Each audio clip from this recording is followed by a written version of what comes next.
প্রিয় মুক্তিকামী ছাত্র জনতা, আমরা দেখতে পাচ্ছি যে আমাদের এই অভ্যুত্থান এবং বিপ্লবের পরেই দেশে অরাজকতা নাশকতা করছে ফ্যাসিস্ট এবং তাদের দোসররা। আমরা দেখতে পাচ্ছি যে বিভিন্ন জায়গায় এখন গোলাগুলি চলছে, মন্দিরে হামলা হচ্ছে এবং নাশকতা ও লুটপাট করছে।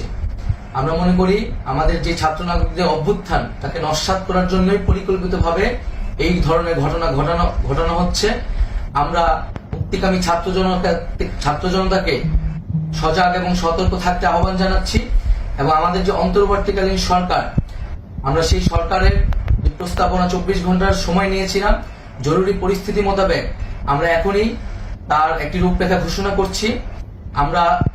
আমরা সিদ্ধান্ত নিয়েছি যে সর্বজন গ্রহণযোগ্য আন্তর্জাতিক খ্যাতিসম্পন্ন নোবেল পুরস্কার বিজয়ী ডক্টর মোহাম্মদ ইউনূসকে প্রধান উপদেষ্টা করে অন্তর্বর্তীকালীন সরকার গঠন করা হবে এবং ডক্টর মোহাম্মদ ইউনূসের সাথেও আমাদের কথা হয়েছে।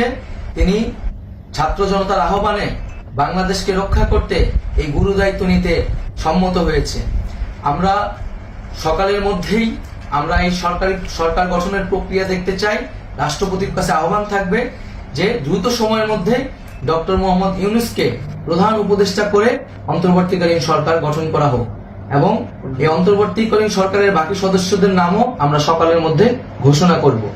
প্রিয় বন্ধুগণ, দেশে যে অরাজকতা চলছে, মানুষের জীবনের নিরাপত্তাহীনতা চলছে, সেজন্য আমরা রাষ্ট্রপতির কাছে আহ্বান জানাচ্ছি দেশে আইন শৃঙ্খলা পরিবেশ ফিরিয়ে আনার জন্য দ্রুত সময়ের মধ্যে কার্যকর ব্যবস্থা নিতে হবে এবং আইন শৃঙ্খলা বাহিনীকে সহযোগিতা করার জন্য মুক্তিকামী ছাত্র জনতাও রাজপথে থাকবে এবং অন্তর্বর্তীকালীন সরকার গঠন না হওয়া পর্যন্ত মুক্তিকামী ছাত্র জনতাকে রাজপথে থেকে তাদের যে অভ্যুত্থান, সেই অভ্যুত্থানকে রক্ষা করতে হবে।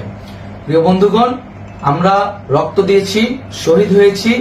আমাদের যে প্রতিশ্রুতি একটি নতুন বাংলাদেশ গঠন করার জন্য, সেটিকে আমাদের অবশ্যই বাস্তবায়ন করতে হবে এবং অবশ্যই ছাত্র জনতার প্রস্তাবিত সরকার বাদে কোনো ধরনের সরকার কিন্তু মেনে নেওয়া হবে না।